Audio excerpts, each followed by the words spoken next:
So, good afternoon, Columbia Business School. My name is Blair Smith. I'm a senior director in the Center for Financial Markets at the Milken Institute. The Milken Institute is a bipartisan, non-for-profit think tank, or as our founder, Michael Milken, likes to call it, a think and do tank.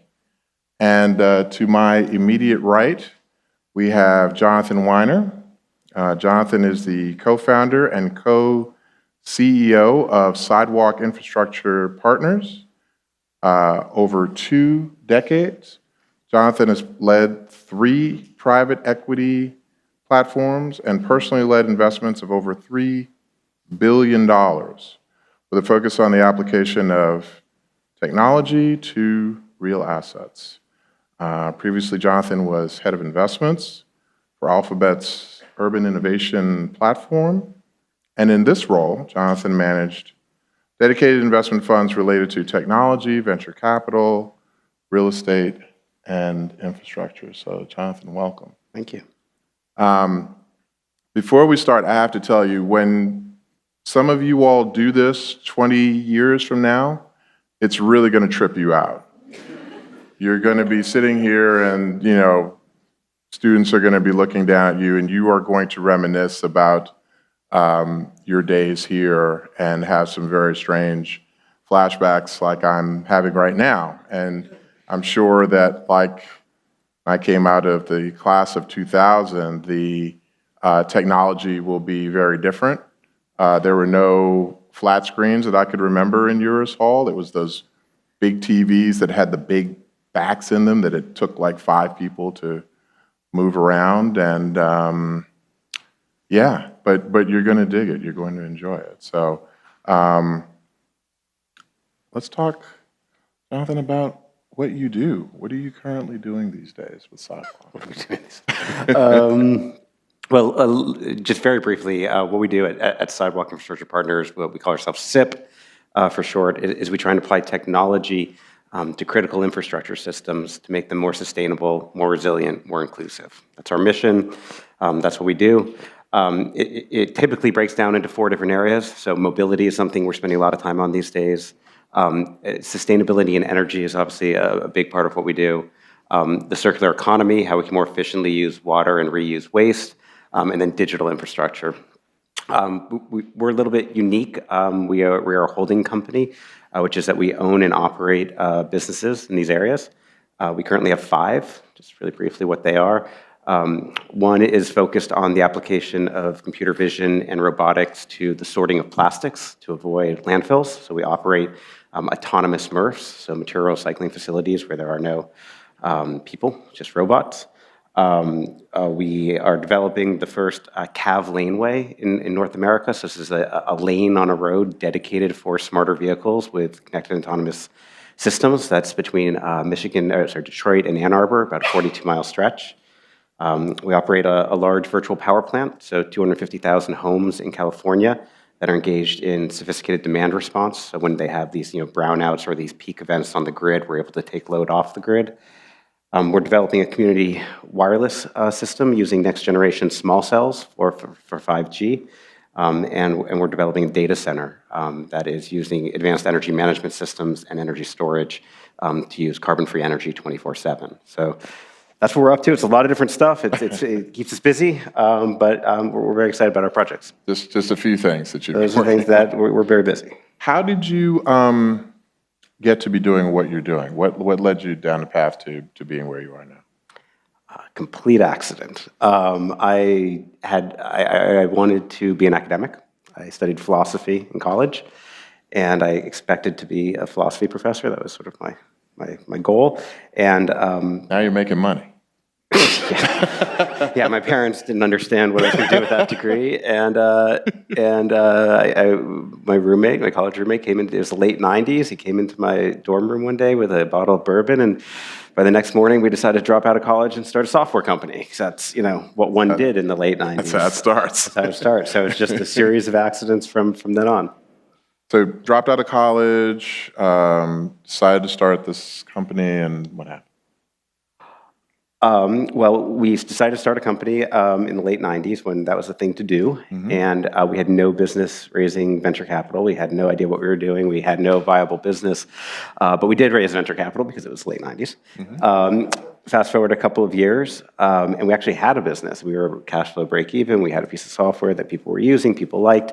And of course, we could not raise money because the dot-com bust had taken place. And so, we wound up selling that company for not very much money. And I went back to school for a second time to try and be an academic. And wound up, through happenstance, through the process of selling that company, being introduced to an investment manager here in New York City, who said if I came in for an interview, he would buy me dinner. So I was, as a philosophy student, that seemed like a pretty good deal. And I came in, and the funny thing was that I actually remember this. Talked about my parents a moment ago. I remember being on the train in. I was coming in from New Haven, and I called my father, and I said, "Hey, I'm going to New York, and fancy dinner or whatever." And he's like, "Oh yeah, well, what does this guy do?" And I was like, "He's a hedge fund manager." And get this is back in. Did he get 2000. excited? Well, no, my father's like, "What's a hedge fund?" Oh, Because you got to remember, this was not as common as it was today. And so I said, "I don't know. I don't know what a hedge fund is." I interviewed there anyways, and I remember asking the guy I was interviewing with, a very thoughtful guy, and I remember asking him at the end. I thought I had like my question. You could come into your interview with the question you're going to ask at the end, and I was like, "Oh well, what do you like about your job?" It was like, I can't believe in hindsight I was asking this person this question, but he said, the reason he liked his job was that every day, really incredibly passionate, smart people, the best in their fields, would show up in his office and explain to them the vision that they had, the passion that they had, and that he had the ability through allocating capital to help make that happen and to really accelerate those visions. And I thought that sounded such a great job. I didn't really understand exactly what that entailed at the time, but that was actually, that conversation was what I think led me to finally put away the philosophy and sort of get into this full time. It's not like the way they portray it on Billions. Not the way. No comment. I can't watch Billions. It just feels too close to home. It's really funny. So you spent your years working with a hedge fund, and then you had the opportunity to do what? Yeah, I mean, maybe it's topical for this. So, I was running illiquid investing strategies for them. And, some of our deals, were very successful. And, we did one real estate deal in particular. It was very successful. And, everybody in our group and at the firm was doing well financially, and there was a deal that we had done, which was a much smaller deal that, didn't do as well, did fine. But it was around building hydropower in India, actually. So I spent a bunch of time working on that. And I found that I loved it. I loved seeing a physical manifestation of a piece of technology that was doing something meaningful in the world. In that case, providing energy to a community that didn't have energy in rural India. And, decided that what I wanted to do was full-time focus on, issues related to, at that time, sustainability more narrowly, primarily motivated by climate change and other things. And I really wanted to use the skill set that I had developed in doing all sorts of financial transactions, really to advance tangible impact, physical assets that I really enjoyed, seeing manifest in the world. And so I wound up spinning out of that firm with a few colleagues and setting up a business that ultimately led to this business. That's interesting. Your flight plan is would you say it is unique in the industry versus others that that have had similar success, or? Look, I think there's a lot of randomness and luck, and in everybody's career trajectory. I have noticed a pattern in the last decade or so, where I've met people who either some of whom now work at our firm, some of whom have started other firms, some of whom we collaborate with in various different ways, where people had developed a technical skill set. I fundamentally know how to do certain types of financial transactions, know how to develop certain types of technology. And then they sort of have, in the last decade, I think, started to ask a lot more, to what end am I doing that? Is it simply to make money, which is fine, there's nothing wrong with that, or is it, that I ultimately want, to have some kind of impact, some kind of, positive impact in the world, and recognizing that, the private equity skill set broadly defined, and the sort of technology development skill set broadly defined, can have real impact. So I've actually seen a number of people who have left, more traditional investment shops or technology shops and have said, "Hey, I'm going to use this skill set for impact." You mentioned traditional shops, so this is I'm going to guess you all are very career-focused right now, career-minded. The industry around alternatives has changed. It used to be very bucketed, very siloed. I worked with the New York State Common Retirement Fund. I managed a $5 billion portfolio for them, and it was very siloed. It was private equity here, hedge funds here, opportunistic strategies here, real estate here, and the four shall not ever mix or meet. Like, what I'm hearing now from LPs is that mindset, very slowly, and I think rightly so, is finally, it's starting to unbundle with the introduction of technology. And you and I talked about how real estate has traditionally been a very arcane business model, probably the last of the traditional asset classes to embrace technology. What are your thoughts around that? Because you've seen real estate in a very short period of time evolve from, a low barrier to entry business to now you've got all of these models, unique models, just out there in the industry. Yeah, I mean, it's interesting. Alternative asset management, and here we're primarily talking about private equity, venture capital, certain forms of hedge funds. I think we forget that it's a relatively young industry, right? Like we could, date back some of the big buyout shops to sort of the 80s and some of the early venture capitalists as well. But that is, one generation, really, if you think about it, to where we are today, 20, 40, 50 years later, depending. And certainly there's historically been, as you described, a lot of siloing in how LPs have allocated capital, and that you sort of had to sit in a bucket. And if you didn't check the box of that bucket, it was very, very difficult to have an investment strategy outside one of the things that people are sort of used to allocating to. I think you're right that is starting to change. Most of the large LPs, and certainly several of ours, have innovation buckets that are sort of across all asset classes. You see a lot of CIO portfolios where they're really focused on disruption. You're seeing a lot of impact portfolios as well, where they're trying to find new business models that have impact. And I think what that is doing is it's allowing new asset managers to have highly differentiated strategies. And the one, we talk about a few of them, one of the hardest areas to innovate in is the world of physical assets. And the reason for that is that technological innovation takes place at one pace with one cadence, but physical planning and building takes place at a very, very different cadence. And that's true of real estate, and that's true of infrastructure as well.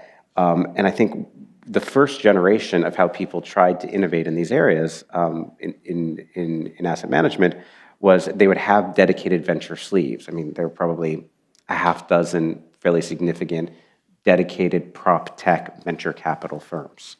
And certainly if someone wanted to come up with a new energy efficiency technology or new mobility technology, there are plenty of venture capital firms that could invest in that. You wouldn't need a firm like SIP to do that. And then on the far other extreme, you'd have these more traditional physical asset-based investors. You'd have real estate funds that literally want to buy and own real estate, right? Mm-hmm. And you would have core and core plus infrastructure funds who wanted traditional infrastructure assets. And the shocking thing was the two basically never met, right? Mm-hmm. You would have the venture capital companies that would come along and they would sell a product over to the asset manager or to the building or whatever the case would be. But no one was embedding in the actual development of the physical assets innovation. That was sort of our lane, if you will, when we launched, that now there are others in, but I think we were probably among the first to say, hey, for infrastructure, we should be taking these technologies and designing infrastructure systems differently as a result of the technology that is available to us. And by the way, we need to be able to build them and operate them and own those assets as well. So we need to do technology underwriting, but we also need to own some assets. And now you're just seeing the same thing to your point of real estate. being one of the slowest, hardest places to innovate, you're now seeing a similar move where you're seeing people who are saying, I will develop real estate assets. I will own them, but I will use the latest technology, whether it's on the construction side, the design side, the efficiency of the real estate side, new business models, new ownership models. And I think you're going to see more of that as the LPs start to get more comfortable with it. I was at an LP conference in Chicago yesterday, and I thought about you because the one of the representatives of one of the LPs, he was the head of real estate and digital assets. Like, they had, the group was merged together, and I've been going to these conferences for 10 years. I had not seen that yet. This is a new thing, or is this something that's been kind of bubbling over the last couple of years? Yeah, I mean, on the real estate side, what wound up happening, I think probably 5 or 7 years ago, some of the more thoughtful Canadian pension plans, who were very big allocators to real estate, who in many cases own real estate development companies, started asking where's their innovation in real estate? And maybe the V1 of that was like, hey, let's have a little venture studio or arm that's gotten much more sophisticated, and those things are getting pushed together, as you just noted, into the same groups now, because they sort of acknowledge that it's not one hand does like a small venture deal over here, one buys like a huge portfolio of buildings. You really need those people deeply integrated. So I think that's been one trend. The other thing is, the significant dedicated prop tech funds, the Fifth Walls of the world, the brick and mortars of the world, they're about 5-6 years old. And so I think as they have gone out and started to talk more and more about that space, that has accelerated people saying like, hey, sure, maybe I'll make an investment in this fund, but like, what should I be doing in my portfolio? So it's not surprising to me that this year or last year would be the first time you start going to these conferences, you're going to see the ownership of those two things sitting with the same folks. But you don't see this as a trend. You see this as something that's going to continue. Yeah, this is almost inevitably going to continue because the way we build and operate physical assets, whether that be infrastructure or real estate, is going to continue to innovate. Like there's so many new technologies to how you build a building. This is a beautiful building. I'm sure they did a great job. I mean, but inevitably, you're going to have a deeper understanding of technology to develop physical assets. You may have just inspired my next Milken Institute white paper, because I really find this is fascinating. I wanted to ask about, I'll stick in like a bonus question. In that conference, people were talking about the formation of new countries. So there haven't been any new countries made on the globe, like in a number of decades. Some border skirmishes notwithstanding, and the current challenges that are happening in Ukraine, but like actual formation of countries, there hasn't really been anything that you could put a pin in. But the folks in this moderated session, they said the next country that would be formed, they believed, would be a completely digital country.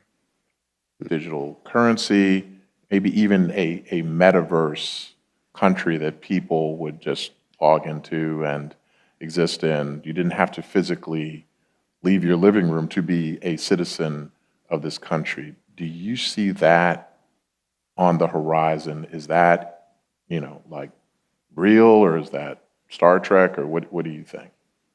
Formation of countries is probably above my pay grade in terms of having sort of deep insight. I will, and it probably depends on your definition of what constitutes a country. Is it like a monopoly on physical force or whatever it is? But I will say that when I was working with Sidewalk Labs, which was the Alphabet project you contemplated before, we were thinking about developing sort of from the ground up 400 acres in Toronto. So not a country, but like a large greenfield mixed-use development. And in the process of working on that, we of course did a historic study on the many utopian dreams of various different, sometimes countries, sometimes corporations, dating, there's the Masdar is obviously an example, dating all the way back to how Walt Disney thought about building Disneyland. And there's a particularly prominent current example, which I might push back, is I think an attempt to do something like country, which is, Saudi Arabia has been pushing forward the project called NEOM, which is actually to take territory from 3 countries and turn it into a sort of a Dubai-like special economic zone with special regulations and governance that would be distinct from Saudi Arabia. They have taken exactly the tack that you are describing as a digital currency, blockchain-based. They most recently put out this incredible rendering of a building that's 72 miles long. It's called like the Line or something like that.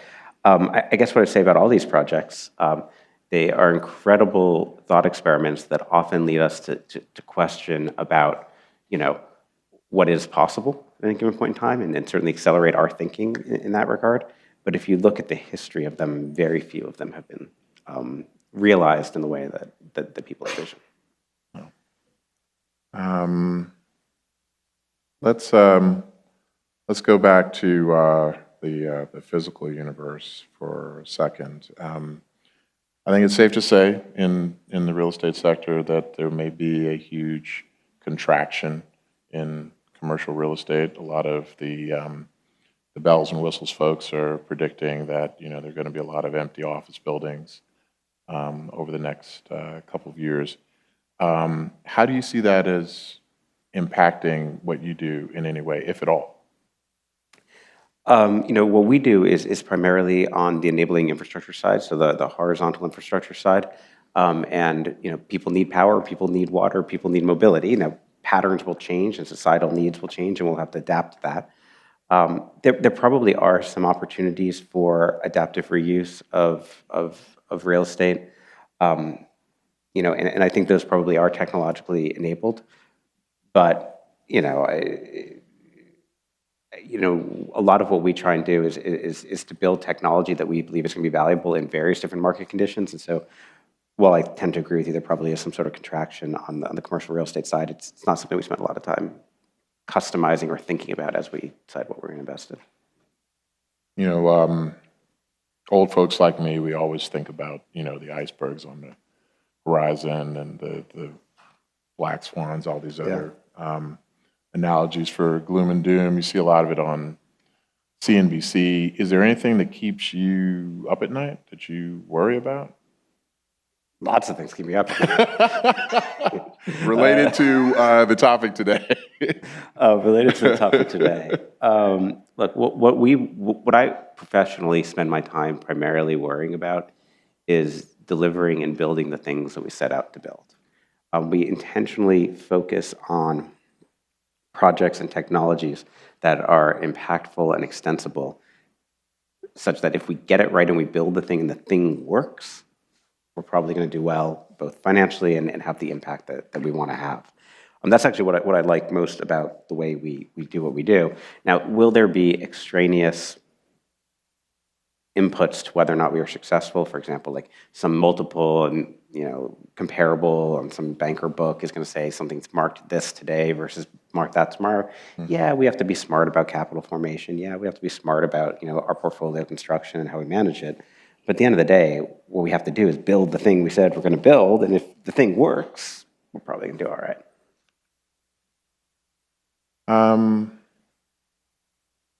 Talk high level about what you're doing at SIP now, and then what's on the horizon, like what's next. Well, we have the five platforms that I mentioned that keeps us really busy. We've tried to slow the pace with which we are adding new platforms, because we are really just focused on delivering on the commitments that we've made within those platforms and in partnership with various different communities. One thing that I am very fascinated by, that I am personally excited about, that I'm not sure if we will do or not, although we are thinking about it, is thinking a lot about what the carbon market of the future is going to look like. I think it's probably one of the most impactful applications of blockchain technology and distributed ledgers. So I really, as someone who's been investing in sustainable technologies for 20 years now, we've never been able to monetize the carbon benefits of our projects in a really compelling way. I think that's, again, almost inevitable if we are going to try and tackle some of the challenges we have in climate change. And so I've had a few people recently ask me, hey, I'm going to do a startup. What should we focus on? It's like, I don't know how you focus on anything other than like becoming carbon economy. Like it's really important, and it's a space where there's like a lot of white space right now. Well, I don't underestimate innovation. When I was their age, someone was lecturing me about how iPads would be impractical. Yeah, I know, right? So let me ask you this then. So recent legislation around impact or ESG, there's promotion of it, there's pushback of it. What is a help and what is a hindrance in the current political climate? Overall, there have been some major policy wins that are meaningful. Like, if you look at the infrastructure bill that was passed, and then more recently, I guess they ultimately called it the Inflation Reduction Act, which didn't seem to reduce inflation, but nonetheless had a lot of very thoughtful sustainability policies in it. Those are policy wins. Those have impact. Those literally change the scale and the scope of what we are able to do in some cases, in particular on the income tax credit side. So that those are policy sort of macro things. In terms of the ESG debate, I don't know that as somebody who runs an impact-oriented organization, I don't know that it's been particularly constructive, to be honest. There has been so much greenwashing so quickly that it is the backlash to this, the skepticism about it, which I think is very well-founded in many cases, makes it harder to actually go out there and tell the story of, hey, this is really important and we should be allocating capital in this particular way because of the impact that it has. It's much harder to tell someone that story when, I don't know if this is true, someone told me this last night, so I'm going to repeat it. It may or may not be true, but there was like one of these ESG scoring metrics had somehow scored like Shell above Tesla or something like that. I was like, impact, and it's just like, what are you going to do? Yeah. Someone was saying that if you look now at the websites of a lot of the energy companies, they actually look like wildlife preservation brochures, the way that they've kind of cleaned them up. So there's more than a few folks sitting in this audience that are thinking, how do I become like Jonathan? How can I do what you do? How can I get into this segment of business? What advice would you provide for them? And I'll ask that cliched question, what advice would you give yourself 20 years ago that you're giving yourself now? But we'll start with the question I just asked. I know this is a popular question. I think the first thing, just even before answering it, we should all just acknowledge the great role that luck has in all of our careers. And it's just, you can have the best laid plans and you can think you're going to do X, Y, and Z.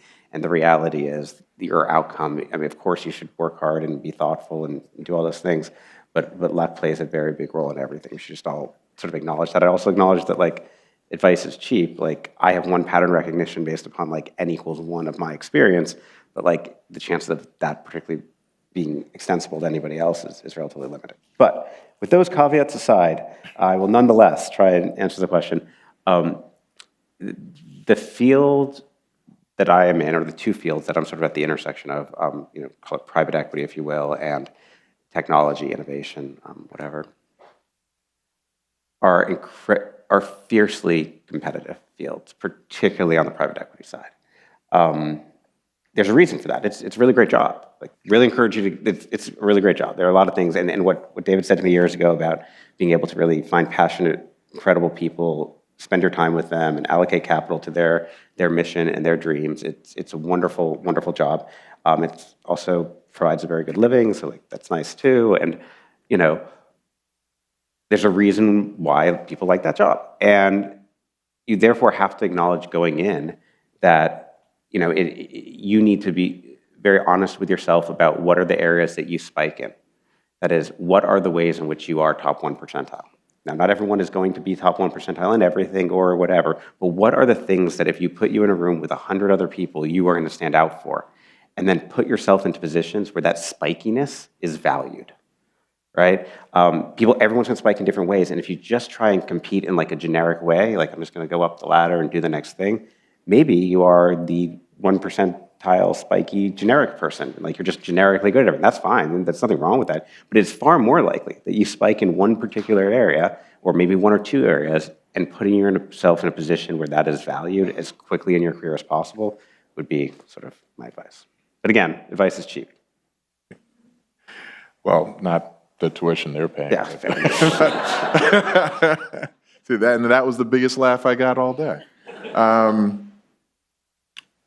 That young Jonathan that was taking the train down from New Haven, what would you go back in time in a DeLorean and tell that guy? I mean, to be honest, kind of nothing, because like it's not that like there aren't things I could have done differently, but like it's the sum total of all those mistakes that you kind of made along the way that like, maybe I would have said like, you're going to make mistakes and bad shit's going to happen and it's going to be okay, and that's going to be part of what ultimately allows you to grow. But I wouldn't try and give them a shortcut advice. I just said, this is this. Okay. Before I get to questions, I did want to ask you about, we talked about politics. I wanted to ask you about what are the high hurdles? What are the barriers to entry into getting into your space? The barriers to entry, I mean, broadly defined, they're actually quite low, right? Like if you want to go climb the ladder in tech or in investment management, it's, you guys are all at Columbia Business School. I'm sure there are a bunch of recruiters who come here from tech companies and from investment banks and private equity firms, and you can go get a job in that pretty easily. I mean, I don't mean to diminish the stress of going through interviews and all that, of course, but like it's not like the path is unknown. It's not, you can go do that. The barrier to entry is, I consistently believe, and I've seen among my cohort at least, that if what you believe is going to happen to have a successful career in either big tech or in alternative asset management is that you're going to go to one of these big firms, you're going to be a really good analyst or associate or whatever it's called, and you're going to climb the ladder, and then you're going to fast forward 20 years and be the CEO of some private equity firm. It is extraordinarily unlikely that that is going to be a successful career path for you. That was a successful career path for people who got on the ship when the ship was being built. Now these things are these huge hierarchies. They are corporate. They don't necessarily recognize talent. The most talented people don't rise to the top. There are all sorts of challenges with them. I would strongly urge you not to make that your career trajectory. Turn down that BlackRock offer? No, you go to BlackRock for 2-3 years, develop some skill set. There's nothing wrong. That's great. But the high barrier to entry is not the barrier to entry. The challenge is choosing when to step off of that ladder. If you go try and climb that ladder for 20, 25 years, I'm not saying it can't work, but it's just much more likely that strategically choosing what you're passionate about, what you're spikiest in, and how and when to embrace that. It might very well not be coming out of business school. It might very well go get trained at wherever. That's great. But 5 years in, 7 years in, is it 10 years in, is it 15 years in? When are you going to take that right turn? Because you're probably going to need to take that right turn. That's the hard question. I got a bonus question. What pisses you off? Lots of things. Give me like one or two things.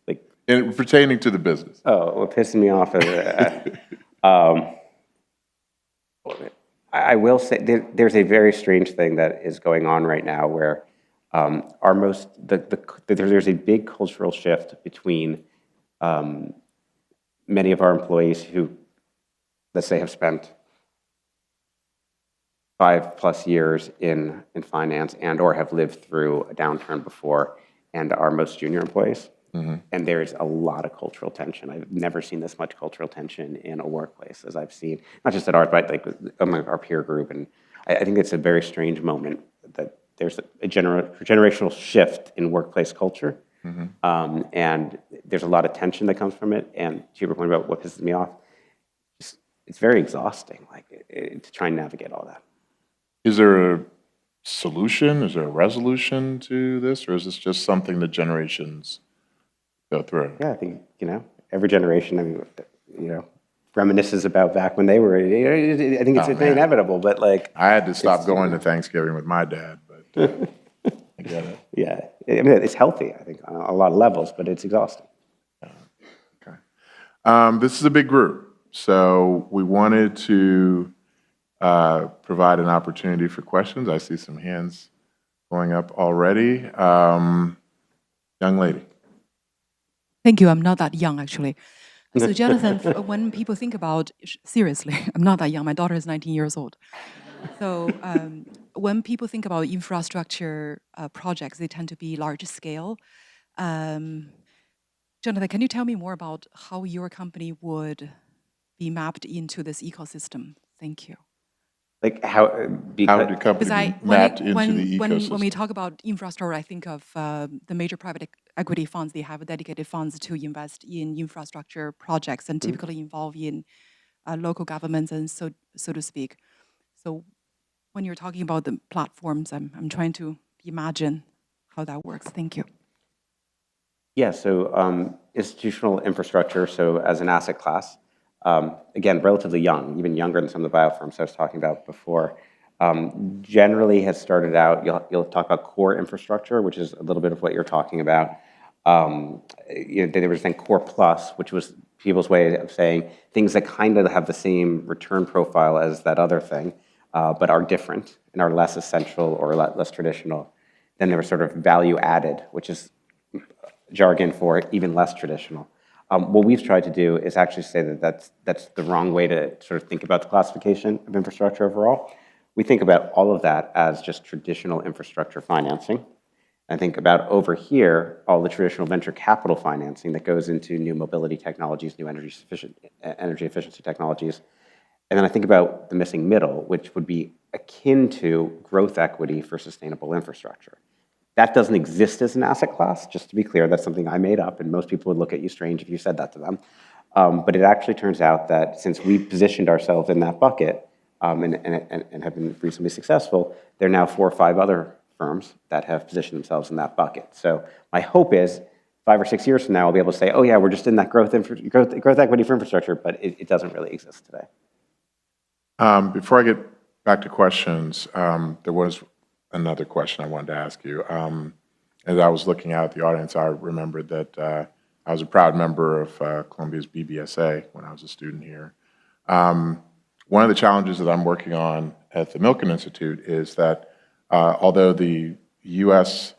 asset management industry, I think it's an $86 trillion industry, only 1.6% of that industry is represented by women or people who look and sound like me. Is there a way to get more of those folks into the space that you're working in now?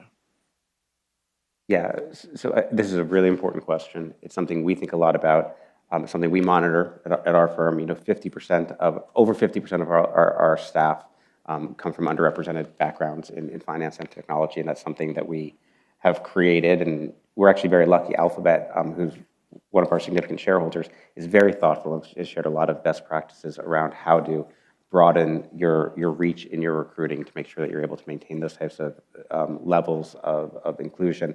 For us, it was essential because if you think about what we're doing, in many cases, we're building like physical infrastructure for communities, and if we don't look like and don't represent the communities that we are trying to serve, like what are we doing, right? So like 30% of our VPP in California are low-income homes. Like we need to be able to, or most of the political people that we negotiate with in Detroit look like you, they don't look like me, right? And so like it'd be crazy to think that we should just all sit in an ivory tower here in New York and try and build things for communities out there without trying to be as inclusive in our staff as possible to make sure that we have that perspective. In terms of like how to do it, I would say there is a moment where at least the peers that I know that are recruiting are anxious to increase the diversity of their teams. And so it is a great time, I think, if you want to be in this business to reach out aggressively. And I don't think there's no different approach to getting into the business, but I would say that like right now, this is top of mind for a lot of people. Yes.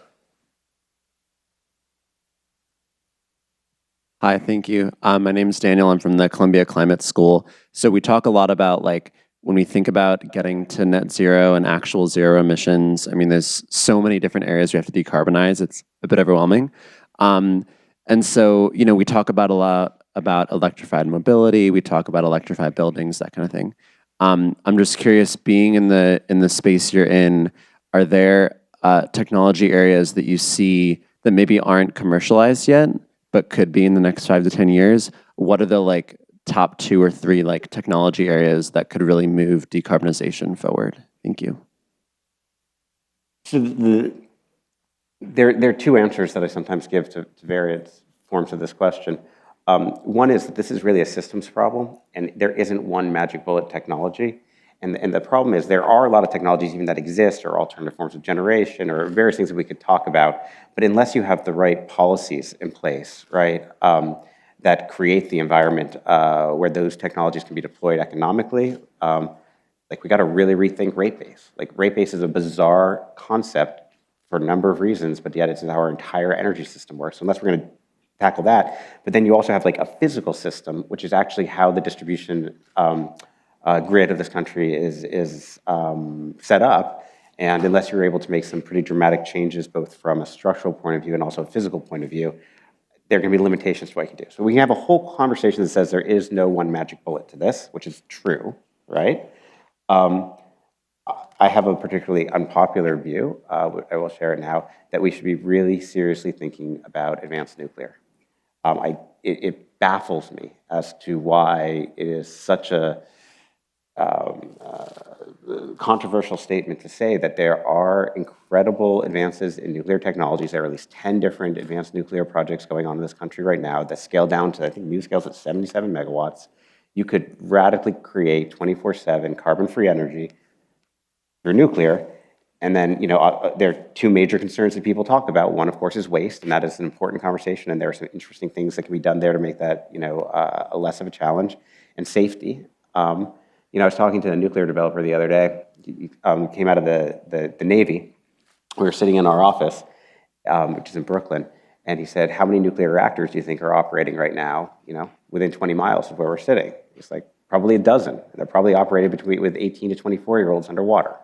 And we haven't had any accidents there." So I just think that there's a perception of nuclear that might not match the reality. I'd love to see us be much more thoughtful about what role that plays in decarbonization. Do you think it's that older, China syndrome, Chernobyl kind of generation that kind of holds back the nuclear conversation? Because I, like you, I've seen information about the advances in technology and the development of nuclear power, but it's hard to even get the conversation started in some places. It is, and I don't know why, although I will say, I was at TED this year, and one of the speakers, I forgot her name, I should look it up, was this young woman who was a TikTok influencer, but all she did was rap on TikTok about the benefits of nuclear power. I don't know where this person came from. That's amazing. That was fantastic. You can put part of the blame on, when I was growing up, there was this movie called The China Syndrome with Michael Douglas and Jane Fonda. You can go on Amazon Prime. It's a good movie, but it's terrifying, that the core of a nuclear plant would actually sink through to the center of the earth and that the earth would explode or something. So there's a whole generation of folks who grew up watching that and actually instinctively became afraid of nuclear power. We have time for one more question from the audience. I'm 55. My eyes, you guys have got to wave or something like that. I'm going to pick the young lady back here. Sorry, Thor. I'll get you next time. Thank you so much for coming to speak. My name is June, and it's exciting to see this work. My background's in architecture. I'm really curious about just your thoughts on the movement towards smart cities and data collection and all of the tough questions around that. I'm curious about your take on the limits of the data collection, or for the data, what is the most critical piece that you would need in order to drive this transformation? A lot of this did come up with the Toronto development, so I'm curious, I'm sure you've had a lot of thoughts and conversations on this data question. I almost got out of one of these things without having to talk about the data privacy. Damn it, it's last time. Sorry, man. I should have picked that guy. In all seriousness, it's a very, very important question, and we probably should talk about it because a lot of the benefits that we're talking about come through being able to leverage data to make systems run in a more efficient manner. One of the things that we went through on the Toronto project that I think was a really helpful dialogue for sort of society to have is there weren't any rules, right? Like we could dream up all the different ways that you could use data in a particularly effective way to get to a better outcome. Keep in mind, we're not using data to sell ads or anything like that. We're using data to like design better mobility systems and to build more efficient like power grids and all this type of stuff.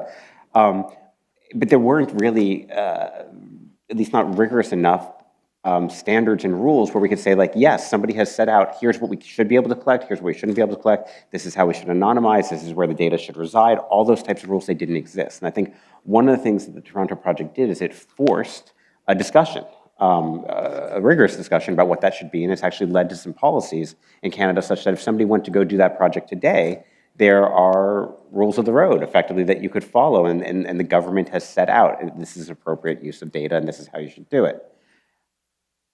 This has to happen in a much broader way, and it's unclear to me how it will happen, but I'll share with you a story. Here in New York City, it's very hard. If you were to try and do like a P3 to do, for example, congestion pricing, which is going to require a tremendous amount of data and all sorts of stuff, like you could spend years trying to get the permits involved and, figure out where, transporters are going to put their cameras or whatever they're going to have to do in order to enforce the congestion pricing thing. The other day, there was a Series A startup. They've raised, single-digit millions of dollars. They're based here in New York. I won't mention who they are. And they have a new technology that they want to use to basically predict footfalls for retail using cameras and predictive algorithms. And so they were in, we were having, a standard, meeting. And at one point, they're like, we're in Brooklyn. We're also based in Brooklyn. Do you live here? And I was like, yeah, I live over wherever I live. And they're like, we want to show you something. We took your picture. I think it's actually that picture. This one that's on the webpage. And we've built like a model of your face, and we've run it through our cameras. And they have enough cameras just through private sector deployment at like bodegas that they're selling their footfall data to, that they had a video of me walking, that they were able to pull out of their database, walking basically from Barclays Center to my house, that they were able to find. This company has no regulation. I promise you their cybersecurity as like a Series A startup probably isn't like, world class. And so this is happening. Like if you have any expectation of privacy about your data in the public sector today, it's non-existent. And until we have regulations that would make it such that a company like that would have to abide by certain standards, I think just because there's no Toronto project doesn't mean there aren't thousands of companies every day pushing the limits of what data can be collected and what they can do with it. And so the sooner we sort of confront that and put in place regulations and policies, sort of the better. Thank you for that. I got to let this guy ask a question because I called him Thor, so. You? Yes. So, I actually work in data analytics. I moved here.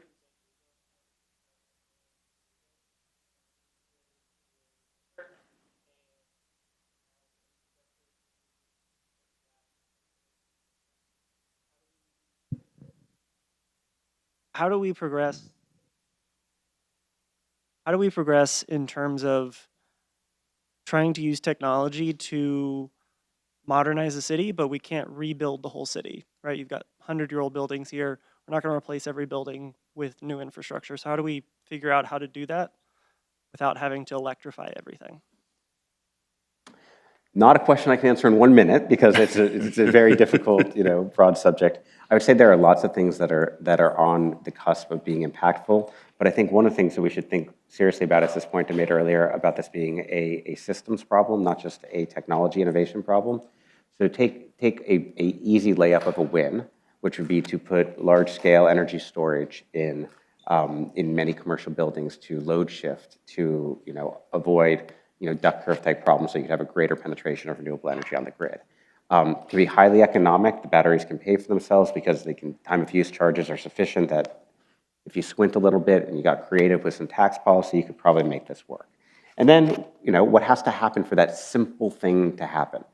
We've had so many challenges deploying batteries in New York City. People are doing it, but just to get the fire code updated, they get permission to do this, what type of zoning can be done. They passed a local law, which was meant to accelerate this, but then there was pushback from the real estate community who doesn't want to be held accountable for various different things. At the end of the day, the biggest challenge might very well be how does a system operator or utility think about a off-prem generation asset that it may not be able to directly control, and what that does to flexibility on loads, and whether or not they have any economic incentive to even support that type of technology. And so I guess the point that I'm trying to make by just picking this one example of a thing that should probably happen, that will probably happen, but is really, really hard, is that people think it's often a technology problem. And sure, we can invent new technologies or nature infrastructure. It's a system problem. How do you get all the different pieces of a system to change something so fundamental as, how we get energy? Oh, I guess that's your cue. And with that, Jonathan, thank you for today. Thank you all. You've been a fantastic audience. Good luck with your future endeavors, and please upload this on social media so my classmates from 20 years ago can see that I turned out okay. Thank you all again. Take care.